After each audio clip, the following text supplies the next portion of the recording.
Hello ईजान lovers, welcome to my channel non stop entertainment with JB. आज हम ईजान F my rude husband story का next part सुनेंगे।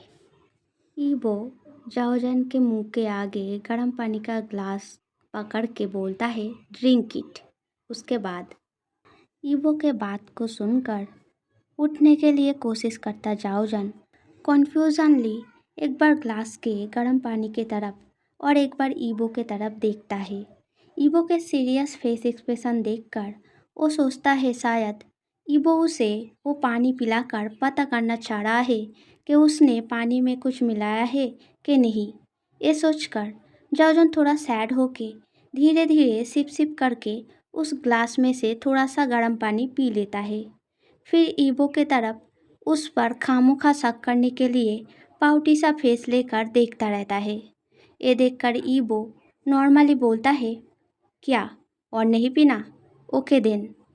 ऐसा बोलकर ईबो थोड़ा नीचे झुककर गर्म पानी के ग्लास को थोड़ा दूर फ्लोर पे रख के फिर सीधे बैठकर गोद में बैठा जाओजन के स्टमक पर हाथ फिराते हुए बोलता है, अब कैसा फील हो रहा है?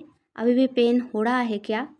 ईबो के इतने सारे टच से जाओजन वेरी अनकंफर्टेबल होकर हिचकिचाते हुए बोलता है, आप किस बारे में बात कर रहे हैं? मुझे ठीक से समझ नहीं आ रहा है एंड मुझे छोड़िए, मुझे ऐसे अनकंफर्टेबल लग रहा है।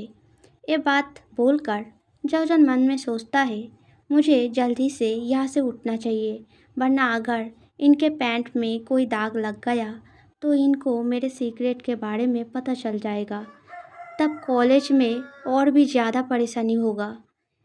इधर जाओजन मन में ये सब सोचते हुए ईबो के लैब से उठने की कोशिश कर रहा था। वहीं दूसरी ओर ईबो जाओजन के बात को सुनकर एक पाउटी सा फेस बनाकर बोलता है, कैसा अनकंफर्टेबल? मैंने तो अनकंफर्टेबल होने जैसा कुछ किया ही नहीं। तुमने कहा था गर्म पानी पीने से तुम्हारे स्टमक का पेन ठीक हो जाएगा, इसीलिए पूछ रहा था। अब कैसा लग रहा है? अभी भी ठीक नहीं लग रहा है क्या? लो थोड़ा और पी लो।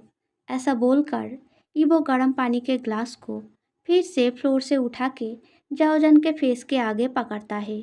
ये देखकर जाओजन वेरी शॉक्ड होकर ग्लास को हाथ से पुश करके थोड़ा दूर भेज के जल्दी से बोलता है, मैं बाद में खा लूँगा, आपके चले जाने के बाद। अब ये पानी आप पी लीजिए।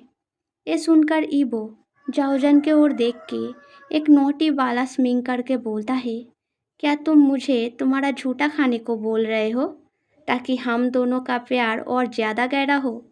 ये सुनकर जाओजन चौंक कर जल्दी से ना में सिर हिलाकर बोलता है, नहीं, बिल्कुल नहीं, आपके लिए मैं दूसरा बनाकर ले आता हूँ। ऐसा बोलकर जाओजन ईबो के हाथ को छुड़ा के उसके गोद से उठने की कोशिश कर रहा था। तभी ईबो जाओजन को कमर के तरफ से एक हाथ से हक करके बोलता है, नहीं, कोई ज़रूरत नहीं, ये पानी मैंने तुम्हारे लिए ही मंगाया था। सो जल्दी से इसको पी के ख़त्म करो, वरना मैं कहीं नहीं जाऊँगा एंड तुमको भी ऐसे ही मेरे गोद में बिठा के रखूँगा। सो तुम ठीक करो, जल्दी से इस गर्म पानी को पी के ख़त्म करोगे या ऐसे ही मेरे गोद में बैठे रहोगे? वैसे तुम्हारे पेरेंट्स घर कब आएंगे? ईबो ने इतना बोला ही था कि तभी जाओजन जल्दी से पूरे ग्लास का गर्म पानी पी के ख़त्म कर देता है। ये देखकर ईबो फिर जाओजन के स्टमक में हाथ फिराते हुए मुस्कुराकर पूछता है, अब कैसा है पेन? कुछ कम लग रहा है? जाओजन कुछ भी ना सोच के जल्दी से हाँ में सिर हिला देता है। एक क्यूट हरकतें देखकर ईबो वेरी सेटिस्फाइड होकर मुस्कुराते हुए एक हाथ से जाओजन के चीक को पिंच करने ही वाला था। तभी जाओजन के फेस के तरफ देखकर मस्मराइज होकर एक डेविल मुस्कान के साथ ईबो बोलता है, तुमने तो सारा पानी पी लिया, अब तो मुझे भी बहुत ज़्यादा प्यास लग रहा है, अब मैं क्या पीऊँ? ये सुनकर जाओजन ऑकवर्डली बोलता है, अब छोड़िए, मैं आपके लिए दूसरा ला के देता हूँ। ये सुनकर ईबो ना में सिर हिलाकर बोलता है, कोई ज़रूरत नहीं, अभी भी थोड़ा सा बचा है, मैं इसको पी लेता हूँ। ऐसा बोल के ईबो जाओजन के लिप के कोने पर जल्दी जल्दी पानी पीने के वजह से लगे थोड़े से वाटर को किसिंग एंड सकिंग मेथड से पी लेता है, जिस वजह से जाओजन एकदम से घबराकर ईबो के चेस्ट पर हाथों से जोर से पुश करके उठ खड़ा होके ईबो से दूर जाकर खड़ा हो जाता है। फिर पैनिक करके अंदर बहुत ह्यूमिलिएटेड फील करके टियारी सी आंखों में ईबो के तरफ देखकर थोड़ा सा गुस्से भरी वॉइस में बोलता है, आप जाइए, मुझे थोड़ा काम है। ये सुनकर ईबो थोड़ा सा सैड होके उस टूल से उठ खड़ा होकर जाओजन के पास जाकर उसके फेस को प्यार से अपने हाथ से पकड़ के फिर उसके किस एंड सक किए गए लिप के कॉर्नर पर जेंटली थंब से रब करके बोलता है, my intention is not filthy, so humiliated feel मत करो। अगर तुम चाहते हो कि मैं अब चला जाऊँ, then I will leave, don't worry. तुम अपना ख्याल रखना एंड कल टाइम पे कॉलेज आ जाना, मैं तुम्हारा वेट करूँगा। ऐसा बोलकर ईबो जाओजन के तरफ देख के एक वेरी लविंग स्माइल करके फिर वहाँ से चला जाता है। ईबो के जाते टाइम उसके बैक फिगर के तरफ देख के जाओजन का हार्ट बहुत कोल्ड फील करने लगता है। उसे बहुत बुरा लग रहा था क्योंकि उसने आज से पहले किसी से कभी भी इतना हार्शली बातें नहीं किया था। ईबो चले जाने के बाद जब दरवाज़ा फिर से लॉक हो जाता है एंड जाओजन उस घर के अंदर कॉम्प्लीटली अकेला रह जाता है, तब जाओजन अभी अभी घटी हुई बहुत सारे चीज़ों को भुलाकर अपने अंदर निगलते हुए एक गहरा सांस लेता है। तभी उसका पीरियड क्रैम्प फिर लौट आता है, जिस वजह से जाओजन अपने स्टमक पे हाथ फिराने जाता है। तभी उसे लगता है जैसे कि उसने किसी के हाथ के ऊपर हाथ रख दिया। ऐसा महसूस करके जाओजन अपने स्टमक की तरफ देखता है एंड तभी उसे दिखता है ईबो अपने बड़े से वार्म हाथ से जाओजन के स्टमक पर बड़े प्यार से सहलाए जा रहा है एंड जाओजन की ओर देख के केयरिंगली बोल रहा है, अब कैसा लग रहा है? क्या पेन थोड़ा कम हुआ? ये देखकर जाओजन शॉक्ड होकर पीछे हट के गुस्से भरे वॉइस में कुछ बोलने ही जा रहा था। तभी उसे दिखता है खड़ा हुआ ईबो सैडली मुस्कुराते हुए हवा में वैनिश हो रहा है। ये देखकर जाओजन बहुत कॉन्फ्यूज होकर कुछ देर पहले ईबो के बैठे हुए टूल के ऊपर बैठ जाता है। तभी उसे महसूस होता है वो किसी के गोद के ऊपर बैठा है। ये महसूस होते ही जाओजन अपने कमर के तरफ देखता है, जहाँ पर ईबो उसे एक हाथ से कमर के तरफ हाथ करके रखा है एंड जाओजन उसके ही गोद पर बैठा है। जाओजन घबरा कर सिर उठाकर अपने पीछे की तरफ देखता है। उसे दिखता है ईबो डेविली मुस्कुरा के उसके फेस की ओर आगे बढ़ रहा है किस करने के लिए। ईबो का फेस नज़दीक आए उससे पहले जाओजन एकदम से टूल से उठ खड़ा हो जाता है, पर जब वो पीछे मुड़ता है तब उसे टूल पर कोई नहीं दिखता। ये देखकर जाओजन जल्दी से अपने फेस पर हाथों से थपथपा के आहिस्ता से बोलता है, ये क्या हो रहा है? मुझे थोड़ा रेस्ट लेना चाहिए। ऐसा सोचकर जाओजन टूल को ले जाकर वॉल के साइड पर जहाँ रखा था वहाँ ले जाकर रख देता है। फिर फ्लोर से खाली ग्लास को लेकर किचन में घुस के बेसिन में रख देता है। उसके बाद अपने नए धुले हुए क्लोथ एंड चेंज करने के लिए एक नया पैड लेकर बाथरूम में चला जाता है। थोड़ी देर बाद जब नहाकर फ्रेशअप होके कंप्लीट क्लीन होकर जाओजन बेडरूम के अंदर गद्दे बिछा के सोकर रिलैक्स करते हुए विंडो से बाहर की ओर देख रहा था, तब ना चाहते हुए ही बार बार ईबो के बोले एंड किए गए हर एक बिहेवियर जाओजन को याद आ रहा था। वो बहके बहके मन में बस सोचे जा रहा था, पर उसे ये समझ नहीं आ रहा था कि अचानक उसे वो सारे चीज़ें ऐसे करके याद क्यों आ रहा है।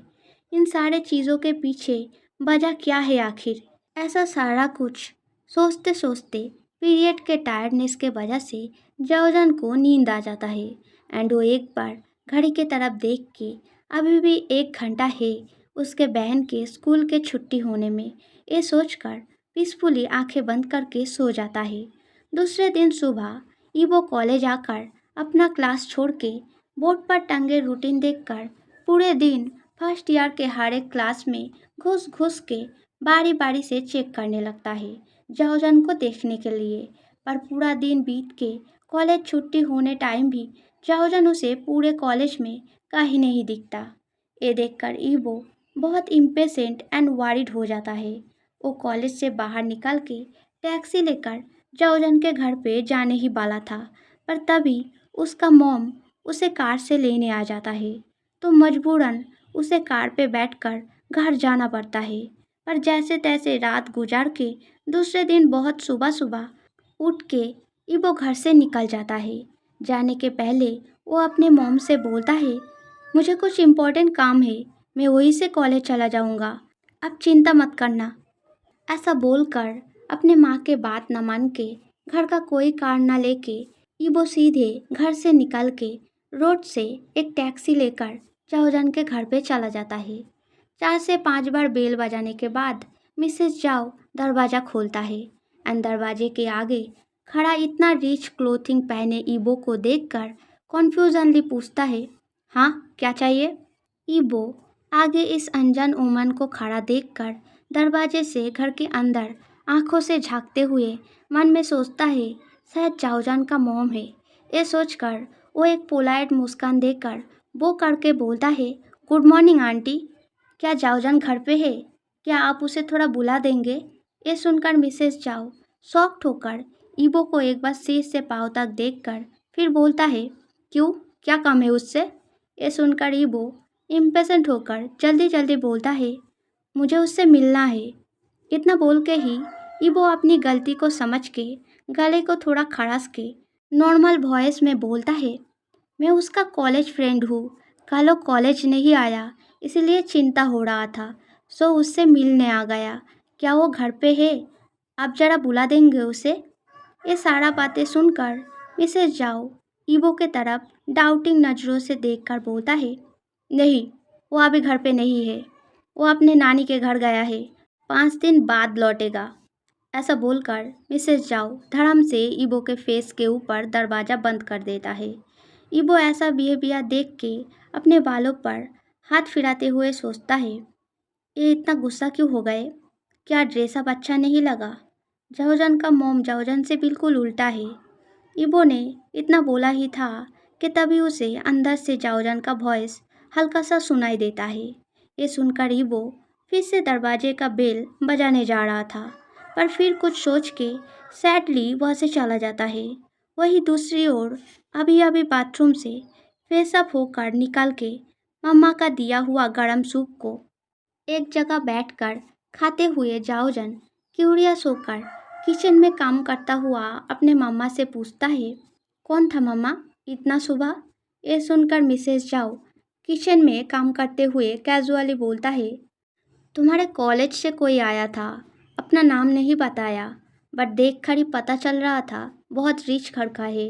क्या तुम्हारा कोई ऐसा फ्रेंड है कॉलेज में? जाओजन कुछ समझ ना पाके कैजुअली बोलता है, नहीं। ये सुनकर मिसेस जाओ फिर बोलता है, मुझे पता था, इसलिए मैंने उसे दरवाजे से ही भेज दिया। एंड कभी भी किसी रिच पर्सन के आसपास मत जाना, उन लोगों का सोच एंड इंटेंशन बहुत बुरा होता है। अपने पापा को देखा है ना तुमने? ये सुनकर जाओजन ओबीडियंटली सिर हाँ में हिलाता है। ये देखकर मिसेस जाओ जाओजन के पास आकर उसके सिर पर हाथ फिरा के प्यार भरी वॉइस में बोलता है, वेरी गुड, अब आराम से सूप खाओ एंड आज से 5 दिन तक जब तक तुम्हारा पीरियड टाइम ख़त्म नहीं होता तब तक घर से बाहर मत निकालना। चिंगसी को आज से मैं स्कूल से रिसीव कर लूँगा, तुम घर पे रह के आराम करना एंड बारी बारी से गर्म पानी पीते रहना। घर पे एक पैकेट है, मैं काम से लौटने के वक्त मैं और एक पैकेट लेकर आऊँगा। मिसेस जाओ ने इतना बोला ही था कि तभी जाओजन का 7 ईयर का लिटिल सिस्टर चिंगसी अभी अभी नींद से उठकर अपने आँखों को रब करते हुए बेडरूम से बाहर आकर सीधे जाओजन के गोद में बैठकर सामने रखा सूप के बाउल को देखकर एंड स्मेल करके गुस्सा होके मिसेस जाओ के तरफ देख के बोलता है, मम्मा मेरा सूप कहाँ है? आप हमेशा गागा को ही बना के देते हो, मेरे लिए कभी क्यों नहीं बनाते? मुझे भी खाना है ये सूप। ये बात सुनकर मिसेस जाओ एंड जाओजन दोनों ही मुस्कुरा उठता है। फिर मिसेस जाओ चिंगसी के गुस्से में फुलाए गए चीक को हल्का पिंच करके सीरियस वॉइस में बोलता है, तुम अभी बच्ची हो, जब बड़े होगे तब तुम्हारे लिए भी ये हर्बल वार्म सूप बना दूंगा, तब मन भर के खा लेना। ये सुनकर चिंगसी शॉक्ड होकर बोलता है, इस सूप को खाने के लिए बड़ा होना पड़ता है, तो फिर मैं जल्दी जल्दी बड़ा होना चाहता हूँ, तब तुम मुझे भी ये सूप बनाकर खिलाओगे, प्रॉमिस। मिसेस जाओ जाओजन के गोद में बैठा चिंगसी के चीक पर एक लविंग किस करके हाँ में सिर हिलाकर बोलता है, प्रॉमिस। अब गागा के गोद से उतरो, गागा का तबीयत ठीक नहीं है, उसे थोड़ा रेस्ट दो। ये सुनकर चिंगसी बहुत वारिड होके जाओजन के तरफ मुड़ के उसके फेस को पकड़ के पूछता है, तुमको क्या हुआ है गागा, क्या तुम्हें बुखार है? जाओजन नामे सिर हिलाकर मुस्कुराते हुए चिंगसी को टाइटली एक लविंग हग करके बोलता है, नहीं मुझे बुखार नहीं है, बस मेरे पेट में दर्द है। ये सुनकर चिंगसी एकदम से जाओजन के गोद से उतर के क्यूरियस होकर उसके स्टमक पर हाथ फिरा के बोलता है, क्या हुआ है, क्या यहाँ पे बेबी किक कर रहा है? ये बात सुनकर जाओजन एंड मिसेस जाओ दोनों ही बहुत शॉक्ड हो जाता है। जाओजन कन्फ्यूजनली चिंगसी से पूछता है, ये क्या बोल रहे हो तुम? ये सुनकर चिंगसी मुस्कुराते हुए जाओजन के तरफ देख के बोलता है, देखा मम्मा, कागा कॉलेज में पढ़ते हैं, इतना अच्छा स्टूडेंट है, पर उनको ये आसान बात नहीं पता। मेरे स्कूल में एक मैम है, उनका पेट थोड़ा बड़ा है। थोड़े दिन पहले वो जब हमारा क्लास ले रहे थे तब उनका भी स्टमक पेन हुआ था, बिल्कुल गागा के जैसा। उनका चीख सुन के जब मैंने उनसे पूछा, क्या आपको पॉटी आया है मैम, तब उन्होंने मुस्कुरा के अपने स्टमक पे हाथ फिराते हुए बोला, नहीं, ऐसा बेबी किक के वजह से हो रहा है, तो मम्मा तुम भी चिंता मत करो, गागा का तबीयत खराब नहीं है, ये सब बस बेबी किक के वजह से हो रहा है। चिंगसी ने इतना बोला ही था तभी मिसेस जाओ एकदम से गुस्सा होकर चिंगसी पर शाउट करके बोलता है, चुप, ऐसा बातें आइंदा से कभी मत बोलना, समझ गए? हे ईजान lovers, if you like this story then subscribe, like, comment करना। जल्दी सब्सक्राइब करने से नेक्स्ट पार्ट जल्दी आएगा, वरना यू हैव टू वेट। सो आज के लिए इतना ही, बाय बाय।